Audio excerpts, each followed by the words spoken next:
1, 2, 3, 4.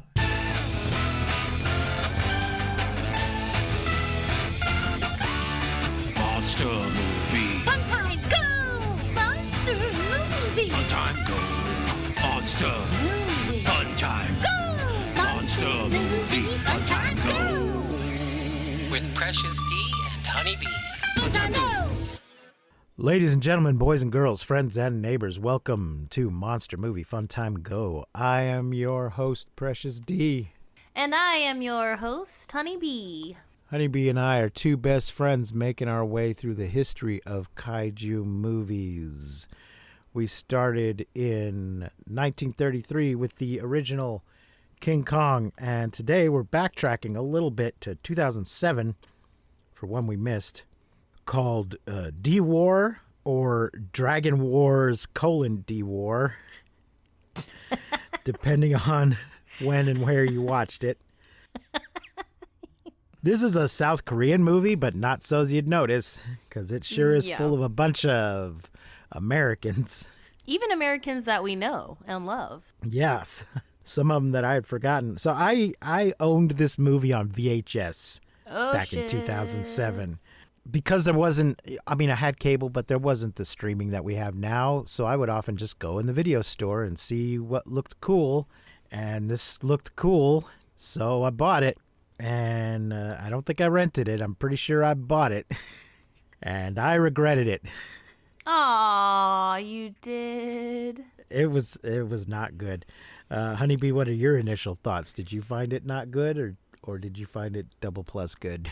Well, I mean, I wouldn't say like, ooh, this is amazing, but I did really enjoy it. I had a great time. Okay.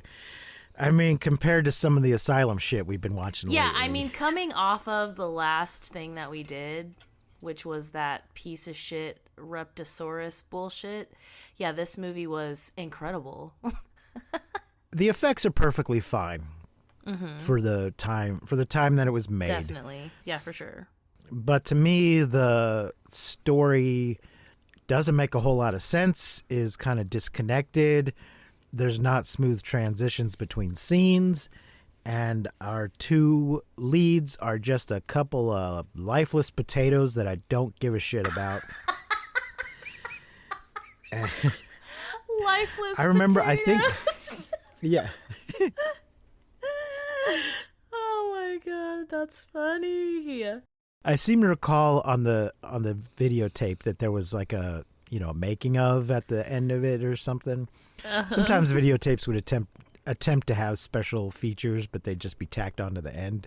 And the director and writer, Shim Hong Rae, he was just so emotional about seeing these Korean legends and culture up on the screen. He was really like, I did it. I wanted to show my culture to the world, and I did it. And I was like, yeah, but it sucked, man. Maybe you should have tried a little harder. I didn't think it sucked. Okay, well, that's okay. Good for you. Let's do a couple of our stats here. As I said, directed and written by Shim Hong Rae. Released August 1st, 2007, 90 minutes, from South Korea. I'm not sure where it was actually filmed, though. The budget was $32 million, and the box office was $75 million, so good for them. Hey-o, see, it did good. I mean, ish. At the time of its release, it was the highest budgeted South Korean film of all time. Wow. And it says the film grossed $75 million worldwide and received generally negative reviews. That's from Wikipedia. Yeah, I guess it was because he wanted an international audience, and in order to get this funding is why there's so much American shit in it, because they thought if it was just straight up all Korean all the time that it wouldn't sell overseas. That's my guess. Let's look at our cast here. Jason Behr, B-E-H-R. I don't know how you pronounce that. Behr. As Behr. Ethan Kendrick, and Cody Aarons as young Ethan. Amanda Brooks as Sarah Daniels, the holder of the Yu Yi Ju, and Cheyenne Alexis Dean as young Sarah. Robert Forster as Jack, Ethan's mentor and Sarah's guardian. Robert Forster's one of those guys that we've seen in a lot of things. You don't know him, but as soon as you see him, you're like, oh yeah, that guy. I've seen him in a ton of stuff. Yeah, totally. Chris Mulkey as Agent Frank Pinsky. Elizabeth Pena as Agent Linda Perez. Craig Robinson, ladies and gentlemen, as Bruce, who has not aged a day since Not a single 2007. He looks exactly the same. Yeah, he does. I was shocked because I had I think I watched this movie once when I bought it and said, well, that sucked, and I put it on the shelf. So when Craig Robinson started turning up and stuff years later, I did not say, oh, that's the guy from D-Wars. I did not remember he was in this at all. Amy Garcia as Brandy, Sarah's friend. John Ailes as Agent Judah Campbell. Billy Gradle as Mr. Belafonte. I think he's somebody that you kind of seen around. If he's like a stand-up comic and actor. So when you see him, you'll be like, oh, that guy looks familiar. Holmes Osborne as hypnotherapist. Jeff Pearson as Secretary of State. Jeff Pearson, Jeff Pearson's that guy. He was in Dexter, Unhappily Ever After. Okay. He was in playing one of the presidents in 24 in a few seasons. He's been in a lot of stuff. He's somebody we know. He was actually on, when this movie was made, he was on Unhappily Ever After. This was during the run of that show. Derek Mears as Bounty Hunter. I don't remember Bounty Hunter. Rita as receptionist nurse. Oh, yeah, Rita. She's in Parks and Rec now. So she's in that same sphere with Craig Robinson these days.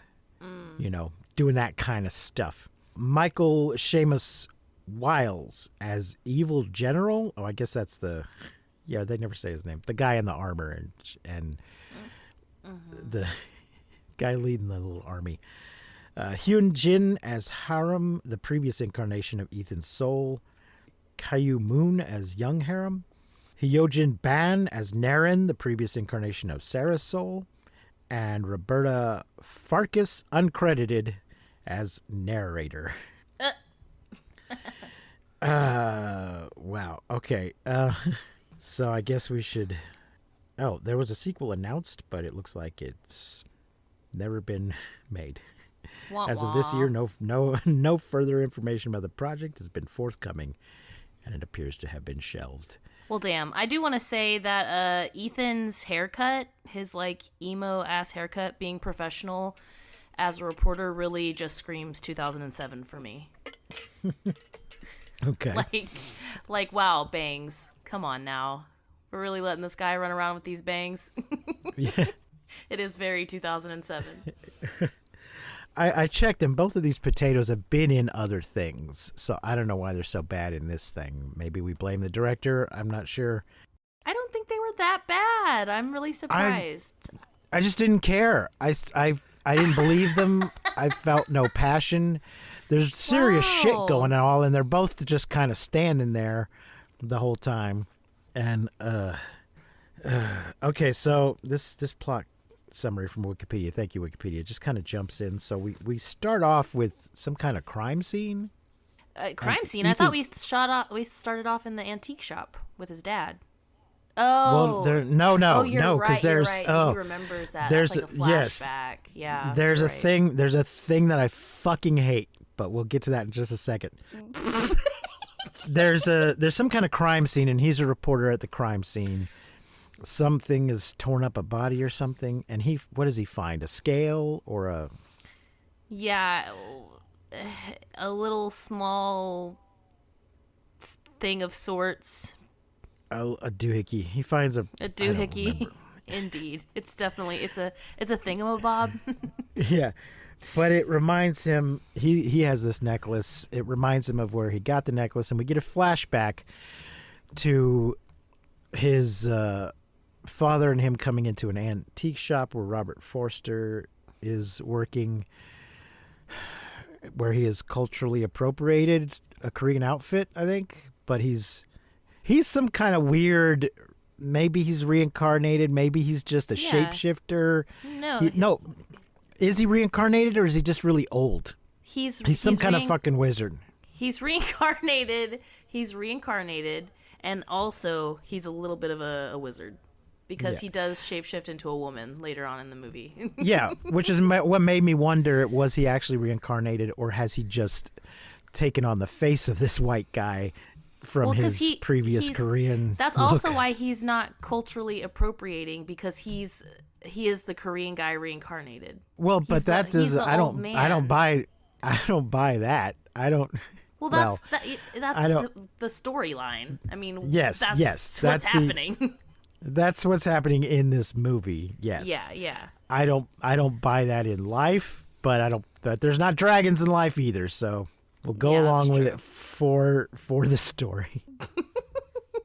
I'm just saying, in real life, suppose I told everybody, "Hey, I'm reincarnated from Shaka Zulu, the African chieftain of history," and then I just started going around dressed up in African tribal dress. People would look at me askance. Well, I also think that there is like a line of like cultural appropriation and like appreciating and sharing a culture that we often teeter between and don't really know how to Yes. navigate all the time. So Sure, I've often thought of buying a Bruce Lee kung fu shirt, but I haven't done it. So I had to wear a gi when I studied taekwondo as a kid, but I don't walk around dressed in it all day. So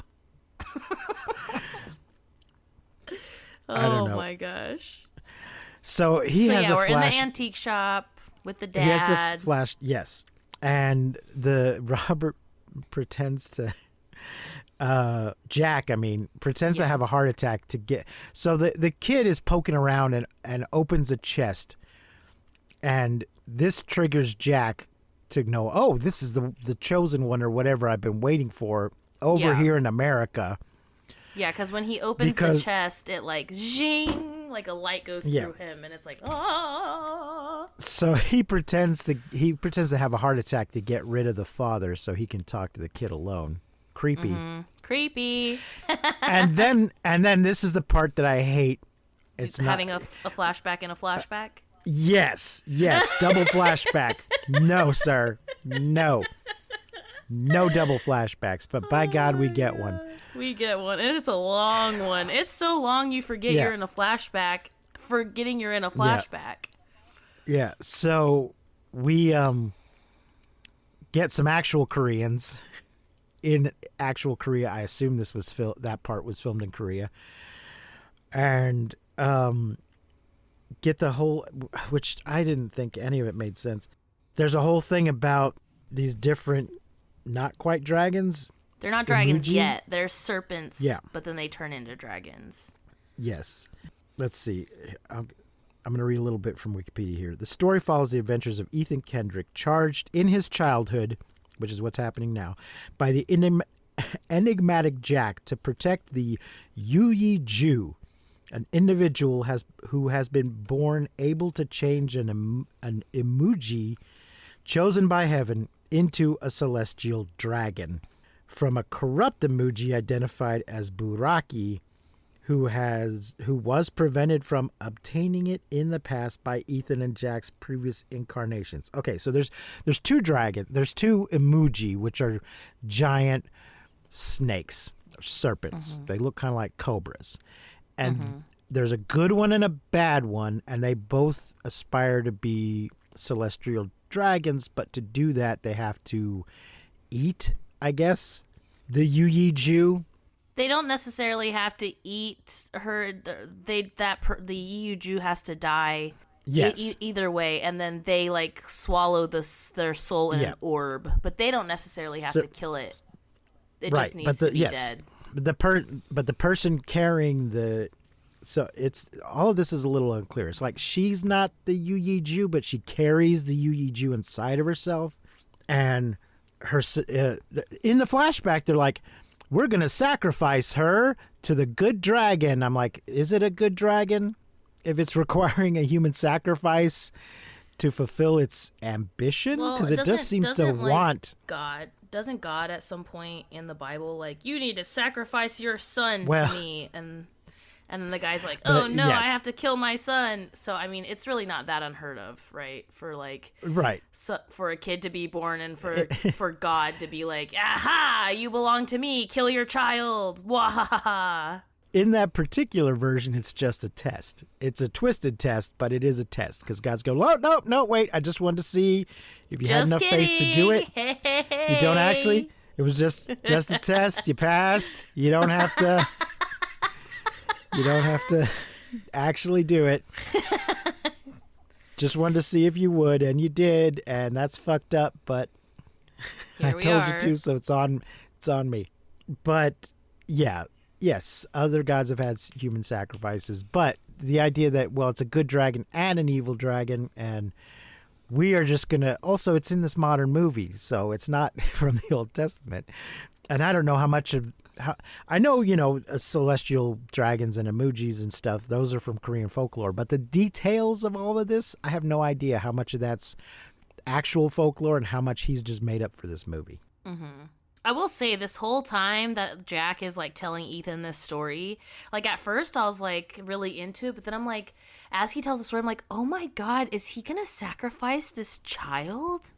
Like, is he telling this child this to, like, it took me a minute to understand, like, oh no, another child's gonna be sacrificed. You're fine. But like, it took, like, I was like, is this strange man from an antique shop about to sacrifice this child to a dragon? Yeah. Oh. So, I forget, in the flashback, she is sacrificed, though? Because the thing is, the guy... the flashback, the guy... Oh, it all goes wrong. It goes wrong, and they basically die as star-crossed lovers. Quote. That's a quote Yes. from the movie. But Yeah. he goes to say, like, he grabs her, and they jump off this cliff as the serpent is like going towards them, and they die. To keep the bad serpent from getting it, Yeah. from getting her.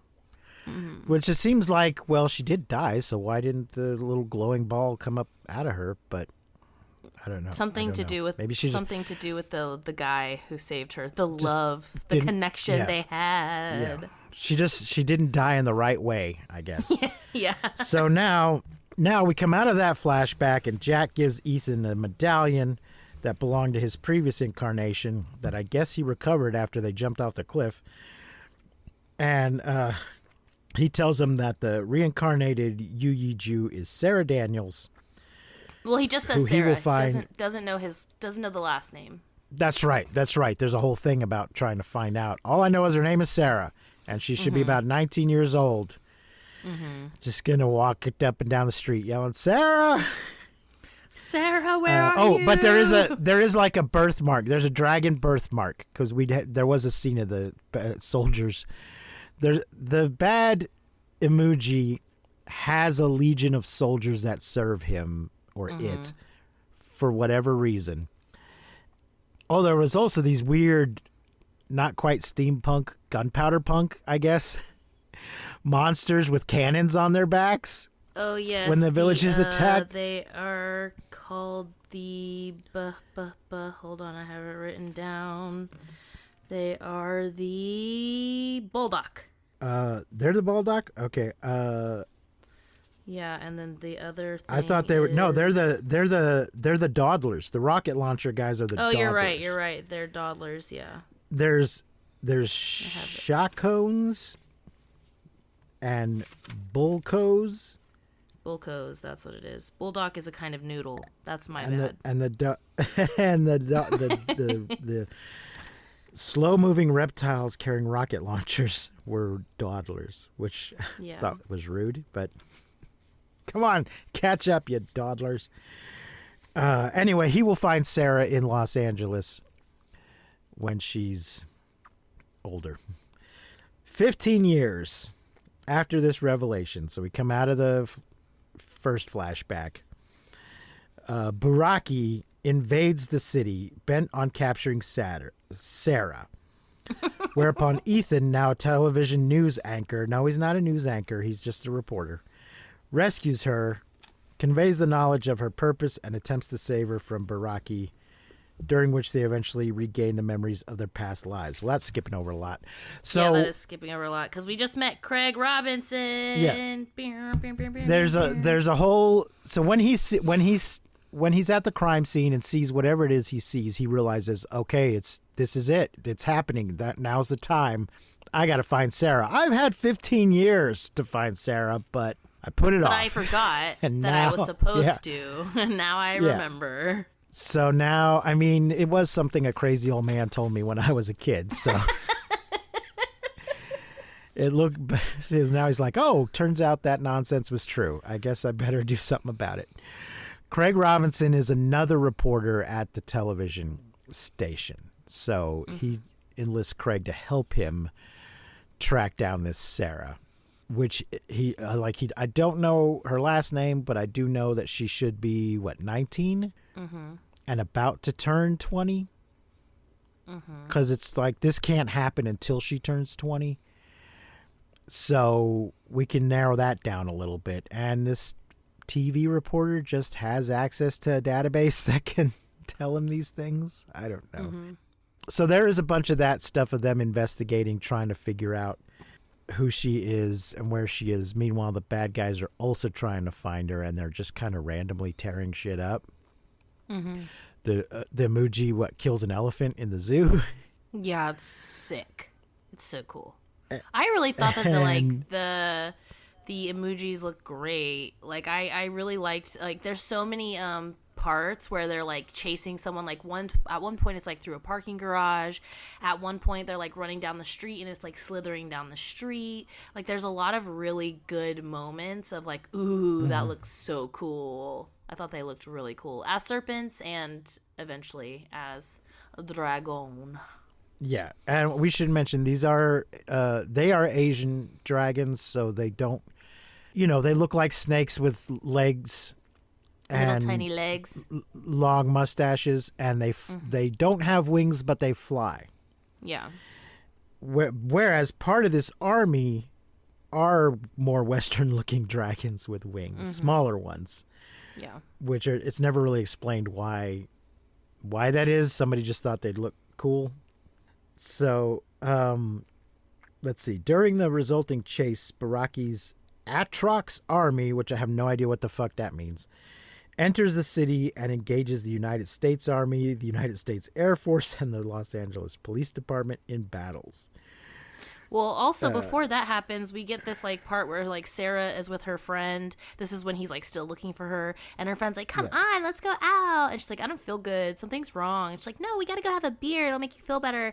And then she like goes into the alley. Like she's like, "I'm gonna leave. I'm not feeling good." And she like goes into the alley, and these like fuck boys, like these 3 football player douchey dudes, like try to presumably sexually assault her, and then huzzah, like a person just comes out and like karate chop, like just fucking whoops their ass. This is before the zoo thing happens. And she's like, what the hell? And she goes to the cops and is like, this happened. And then while she's saying that, another reporter from the same like place that the 2 dudes that Craig Robinson, I can't remember his character's name, Bruce and Ethan go like work at, like another reporter is like, hey, you're the girl who kicked those guys' asses. Like he's like so excited about this story.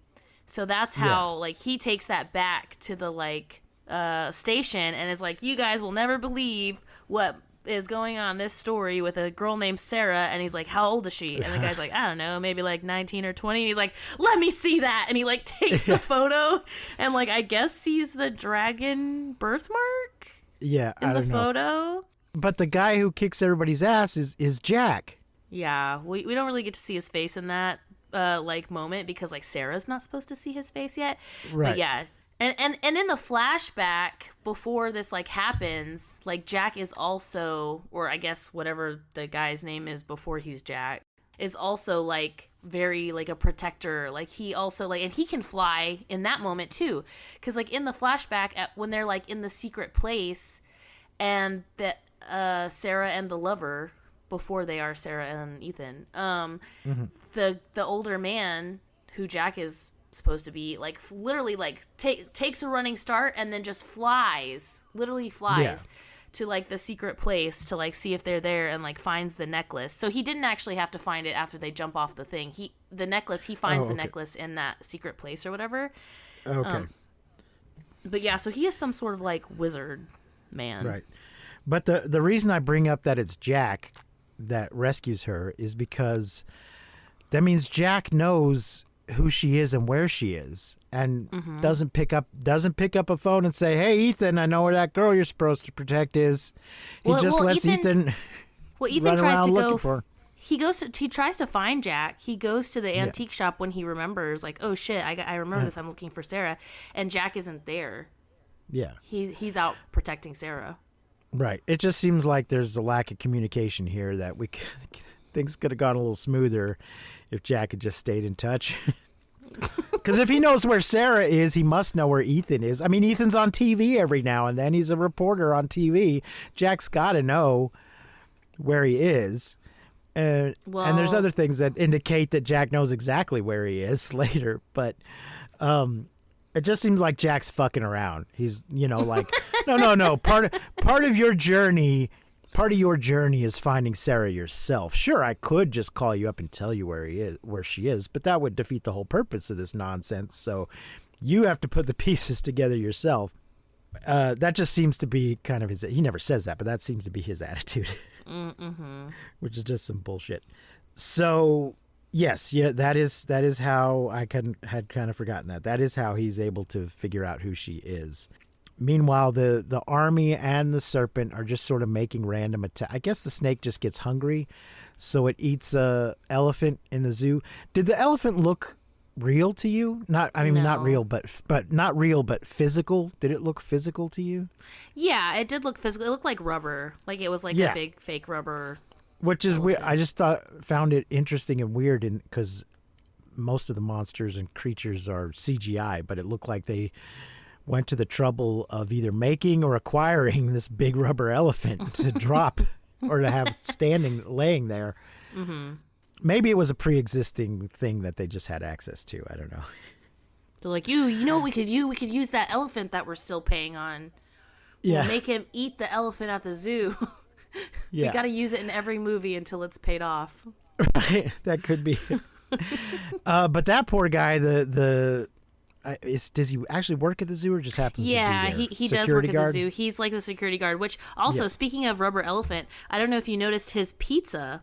Like, he's like kind of like, I guess like stereotyped a little bit as like this, like, lazy kind of fat security guard that just works overnight. Nothing happens at the zoo. And he has this pizza, and the pizza also looked rubber. Like, it was very fake.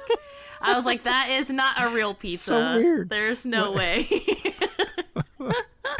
How weird. It was very weird.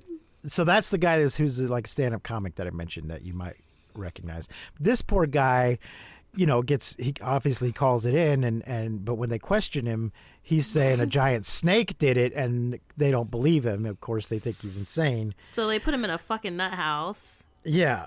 But later, the whole city's getting attacked, and nobody's like, oh, hey, we should let that guy out. He was well, because the thing is like he's like in literally a straitjacket, and the doctor is like, I can't let you go until you like say that you're delusional, because this didn't happen. There's no way this happened. And then literally the serpent is like at the window, like about to attack the hospital, because at this point Sarah is in the hospital. Yeah. They get Sarah there. She's in the hospital. Her friend dies. Her friend from the bar dies at her house by the serpent, and so the reporter guy's like, I gotta go find Sarah. Knows she's in the hospital because of like when the friend dies, he's like at the scene, and someone's like, oh, they took her to the hospital, and so the guy is in a straitjacket, and the serpent is in the window, and he's already like, okay, you're right, I didn't see it, like, let me go. And then she's like, all right, great. And she's like signing off on his paperwork. She's like, okay, let him go. And they're about to let him go, and then the serpent's face just comes in the window, and he's like, oh my god, okay, it's in the window right now, turn around. And then it like goes up, and the doctor turns around, and obviously it's not there, and she's like, all right. Lock him up, keep him in here, he's a nutter. Yeah, which is not at all how that works, but yeah, definitely not. So presumably at some point when there's giant snakes on the news, they do let him go. We just don't see it happen. So this army also consists of just a bunch of dudes in armor, as well as little dragons and dawdlers, and they're just kind of running around attacking the city and tearing shit up, looking for Sarah. But also the army, what's his name playing? Secretary of State? Is that or Defense? Who? What are you talking about? Jeff Pearson. Chris Mulkey? Jeff Oh, Pearson. Yeah, we don't. Yeah, the Secretary of State is the highest government official that we see. At some point, the government gets involved because, they notice the city's under attack by monsters. It takes them a little while, though, because at first they're like, well, we think there's monsters, but they haven't been filmed yet. And then eventually they're like, okay, we know there's monsters. And let's see. The Atrox army attacks consists of black armored humanoid night warriors, theropod-like cavalry called Shacones, small-winged western dragons called Bulkos, and immense slow-moving reptiles carrying rocket launchers, as we said, on their backs, identified in the dialogue as dawdlers. I thought all that shit was cool. I just didn't get, where is this coming from? Are dawdlers part of Korean mythology? Or is this just something that somebody thought looked cool? Despite losses, this army overwhelms the human forces while Ethan and Sarah escape the city, but are subsequently captured by the Bulkos and taken to a menacing fortress. Okay, in the midst of a darkened desert landscape. But before that, they get found by a couple of agents. Jack. Oh. No, yes. They get contacted by some... Oh, when does that happen? Somebody gives them a ride. Some random lady on the street drops them off at someone's house and is like, all right, well, you take care of her. I guess they've told her this whole story. Yeah, I was like, how how does this woman know? Does everyone just know this story? And then he Right. shapeshifts. I'm like, oh, it's Jack. LOL. This is part of what I'm talking about the story being disconnected and scenes just... So at some point, she's suddenly in a hypnotherapist's office where she goes under and gets her memories back of her past life. Mm-hmm. And I'm like, who the fuck is this guy? How did we get here? They're just suddenly there. There's no discussion of taking her there, of we can't do anything until you get your memories back and believe this nonsense story. They're just suddenly there, and we get more flashbacks and shit. Then they're getting a ride from some random lady in a car, and they may or may not have filled her in on the trip. It just seemed like they just hitchhiked or some shit. I don't know. But yeah, then the lady shapeshifts into Jack. So I feel like off screen, off camera, maybe in a deleted scene, who knows. They needed a ride or were running from the monsters or some shit. And some random lady said, get in. And then took them here and said, okay, oh, the monsters were after her? Okay, well, you take care of her, bye. And then it turns out it's Jack who had shapeshifted into this lady for no apparent reason other than to show us that he could do that. There was no reason for him not to just pull up as Jack and say, come with me if you want to live. This is the nonsense that makes me think this movie sucks. This sort of... I think sometimes you're like just too smart to enjoy things. Because, like, for me, none of that, I never questioned it. I never asked. I was, like, happy. I was like, aw, Jack. Like, Jack's protecting them. Like, Jack's taking care of them. That's so sweet. Like, I was never like, well, what the fuck? I think the burden is on them to write better, not on me to not care that the writing sucks. No, I'm not, like, trying to blame you in any way. I'm just saying that, like, my mind is way more simple than yours, so I can enjoy stuff like this. I don't question things like that. I just accept, oh, okay, this is happening, and it's just, like, makes me happy. You're like, what the fuck is this? Right. Anyway, at some point, a couple of agents act like they're going to protect them, and then the agent in charge is going to shoot Sarah and kill her, because if she's dead, then the bad emoji will go away. Is his thinking. He knows enough about what's going. It implies that he already knows about all this shit. Mm-hmm. I think. And he's not on the side of he's part of some division that keeps track of this shit that his partner didn't know about. Because he says, yeah, we keep track of the supernatural stuff, and I'm deciding that you need to die to make the monster go away. And Ethan jumps in the way and takes the bullet. You can see the other agent is not on board with this, but he's a little slow making up his mind. Because he lets Ethan get shot first. And then when the bad agent is about to shoot Sarah in the head, the good agent pulls his gun and shoots the bad agent. And, well, good, bad, maybe just practically minded agent. He's just doing the math. These monsters are killing people all over the city, tearing down buildings, and if I shoot you, it'll stop. One life for millions. He's just doing the math, that's all. But the other guy kills that agent and tells them to run. He's like, take my car, get out of here. Yeah, and I believe, and they start to leave the city, but they get run down by the Atrox army.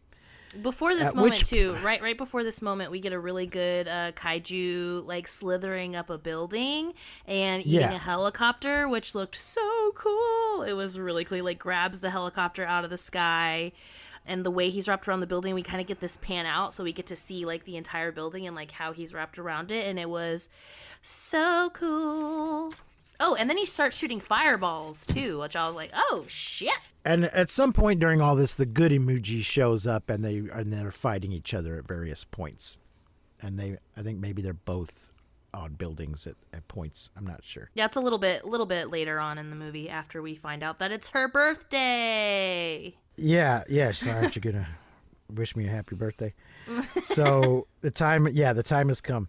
So they get captured by the Bulkos and taken to a menacing fortress in the midst of a darkened desert landscape, which is another thing where I'm like, now where the fuck are we now? Yeah, I was kind of a little bit confused of like, how did we get here? Where are we? Especially when like we just leave Ethan here at the end of the movie. I'm like, okay, I guess somehow the emoji erected magically a giant fucking castle fortress in the desert.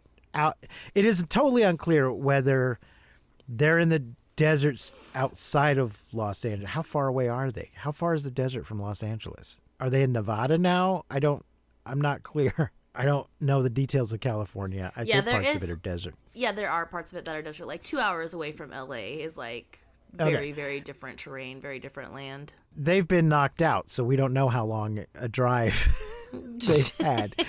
But they found an empty spot where they could erect or transport or magically create a giant ass castle fortress with towers and stairs and things that it all looks very cool, but I'm just like, are we in another dimension now, or did they build this thing in the California desert, or where the fuck are we? And has anyone noticed that this has happened? Yeah, because we know that the government is aware of the situation. Did somebody's radar go, huh? Somebody's satellite picture go, excuse me, I'm picking up this structure that wasn't there last time we did a pass. Oh my God. What the fuck is this? So we get a whole thing with, people are tied up and monsters are everywhere and the sky is they're gonna black. Sacrifice Sarah. They have Ethan tied up to a pole. But don't you worry, protection pendant to save the day. Huzzah! Yes. So, let's see. There as Baraki. So Baraki's the general, right? Yeah. Throughout all this, there's some white guy. So I guess he's also reincarnated. All of these Korean people have just coincidentally been reincarnated in Los Angeles as white Americans. Because I guess that's how reincarnation works. You gotta wait 500 years, and then you won't be reincarnated in Korea. I mean, I understand the concept that anybody could be reincarnated anywhere, but they will all conveniently be reincarnated in the same city because prophecies and shit. I don't know. But he's been speaking in subtitles, and I'm like, I can't tell. Is he speaking Korean or is he speaking some fantasy gibberish? I couldn't tell because they've modified his voice so much. I'm pretty sure it's fantasy gibberish. Yeah. Not like I'm an expert in Korean, but you hear it being spoken. You watch a movie and you can tell that words are being spoken. And this guy is just everything he says is kind of blah blah blah blah blah blah. And so I don't know. He might have been speaking monster language and not Korean. Yeah. I can't tell. But he comes out of the fortress to consume Sarah, it says here. Ethan's medallion unleashes power that destroys the Aatrox army. Why didn't you do that earlier? I don't know. It just seems to happen. Ethan doesn't make it happen exactly. Yeah, he's know. just like wearing it and it like accidentally, like it just protects him on its own. Like he doesn't like. Yeah, I guess maybe it only activates if he's about to die and he hasn't been close enough. That getting shot earlier didn't do the job. I don't know. Another thing that makes no sense. Ethan then attempts to prevent Baraki from consuming Sarah. Baraki's not the general. Baraki's the emoji, I guess. It's an unfortunate name. We won't discuss it. He attempts to prevent Baraki from consuming Sarah, but he is knocked away, whereupon the good emoji, of whom the power in Sarah was to be given, to whom the power in Sarah was to be given, emerges from the fortress. Why was it in the fortress? And attacks Baraki. The two emoji, finally, good and evil. Dragon Wars. Yeah. That that's another thing. It's one dragon battle. It is not multiple dragon wars, unless you count the one in the flashback, I guess. So maybe it's Dragon Wars. I don't know. They fight. It's sad because they only fight for like 2 minutes, and I was like, "What? That's it?" But they do fight again later on in a little bit. But I was like, "What the hell? That was all?" But yeah. Let's see. They engage in a duel. It says that Baraki appears to win. Yeah, I know. They back off 10 paces and turn and shoot. I don't know.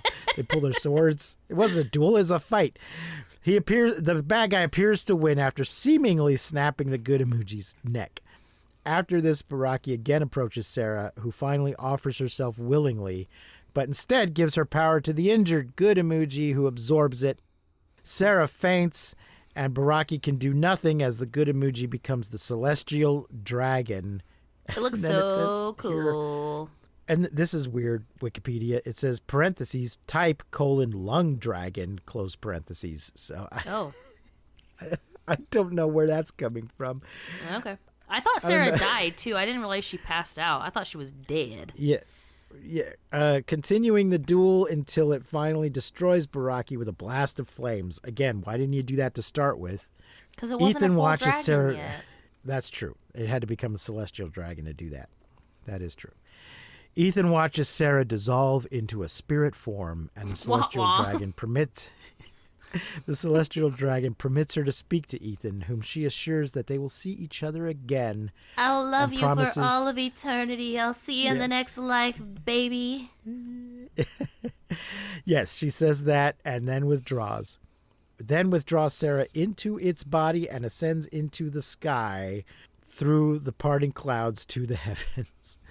Jack appears behind Ethan, reminding him that the two of them have been given a great honor to take part in this transformation, and then he vanishes. When Ethan Yoda's out of there. Yeah, when Ethan like turns around and sees Jack, and he's like kind of disintegrating away, and he says, "Goodbye, old man." I busted out laughing. I laughed so hard.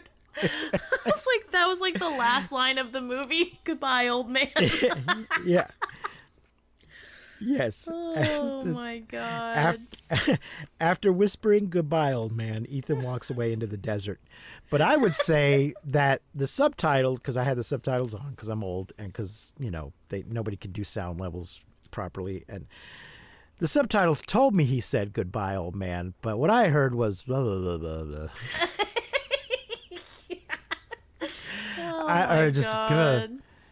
He just kind of said "goodbye." Like, no, I did not have the subtitles on. Okay, and you I heard him you say heard "Goodbye, old man." Yeah. Okay, yeah, it was unintelligible to me.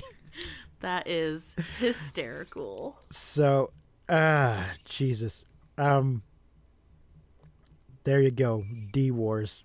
D Wars. Dragon Wars. Oh man, that is hilarious. I am so sorry. So last week when you were talking about what movie we were gonna do, and you were like, next week's movie is actually a real movie. It's not good, but it's a real movie. So then I had in my brain, like, oh no, this movie's gonna be bad. And so going into it, I was like, oh, this isn't as bad as I thought it was gonna be. And I'm sorry that you did not feel that way. And the thing is, I remember hating this movie, but after all the bad shit we've seen, I'm going to go in with an open mind, give it another chance. Maybe it's not as bad as I remember. I think it is exactly as bad as I remember. Which is still not nearly as bad. Still not nearly as bad as, Reptosaurus or anything the Asylum has ever made. Mm-hmm. Definitely better than any Asylum movie ever. They have that. With the possible exception of Sharknado. Well, I will say that if you were to play bingo, our bingo with this movie, you could definitely bingo. We do have like all of the things: the old man that knows the legend, the squishy under kaiju foot. We sort of have a Panchito at the beginning of the movie. We have a lady scientist. Yep. We have map work. It has all of the things in it that for us that make a kaiju movie. So I will give it that for sure. Yeah. Honeybee, what are you gonna rate I'm gonna give Dragon Wars 4 stars. I really enjoyed it. I had fun watching it. I liked it. So I did not think that they were just potatoes. I thought that they did great. I really liked it. I didn't think it was like amazing, but I really liked the movie and I enjoyed watching it. I'm giving it 2 stars. I did not like it. Damn it, boy. I'm not going to go as low as 1 and say I hated it, but I did not like it. Because I do think the effects were good. It was fun seeing Craig Robinson, There are some, seeing Rita, there are some people in there doing the best they can with what they've been given. But the script is nonsense. The transitions are disconnected and disjointed. And there are a couple of lifeless potatoes. I don't give a shit about either of them. I'm like, let that dragon eat her. I don't care. Do not care about her. I have no feelings whatsoever. Also, the lady scientist, Agent Linda, Elizabeth Pena, I like her too. I recognized her. She's been in a lot of stuff. Yeah, a lot. I think I recognized her from Rush Hour. Not sure, but she's definitely been in a lot of things. Yeah, she's an agent in Rush Hour. She died though. She died in like 2014, I think. I read that she died. No, yeah, you're right. Yeah. I don't think I was looking at her Wikipedia page when I was looking up all these other people to see, I think I know that person, and I guess I just didn't notice that part. So there you go. She was 55 when she died. That's pretty young. I know. Now I got to look that up. Cirrhosis of the liver due to alcohol. Oh no. Which caused acute gastrointestinal bleeding, cardiogenic shock, and cardiac arrest. Oh, that's sad. That is sad. There you go. But yeah, at 55, I knew it had to be something like that, or a car accident or whatever. That's unfortunate. So, there you go. Dragon Wars. If you people want to watch it, what was it on? That's a good question. I don't remember. A couple of things. Let's look it up. I think it was Prime. I think I watched it on Prime. Yeah. Amazon Prime. Yeah, it is also on Pluto if you don't have Prime. And you don't mind the commercials. Yeah, I really loved the kaiju in this one as well. It was very there's so many scenes where it just looks so cool. Lots of cool shots. I'm sorry you didn't like it. It's okay, I'll survive.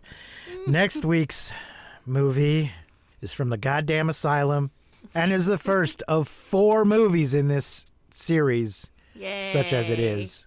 It is Mega Shark versus Giant Octopus.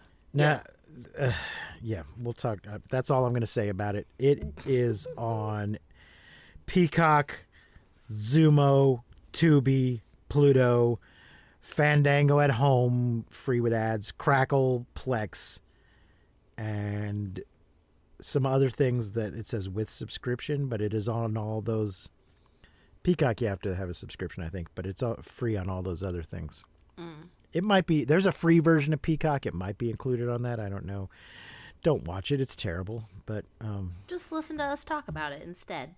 so that's going to wrap it up for this week. Thanks for listening. Remember to support us if you feel like it on patreon.com/MMFTG. And like and subscribe and all of that stuff. Until next week, I have been Precious D. And I've been Honey Bee. Remember to keep calm and take shelter in basements. And please, don't misuse science. We won't see you, but you will hear us next time on Monster Movie Fun Time Go. You've been listening to Monster Movie Fun Time Go. If you enjoyed the show, please consider rating and reviewing us on your podcasting platform of choice. You can leave us a message and find links to all our things at mmftg.com.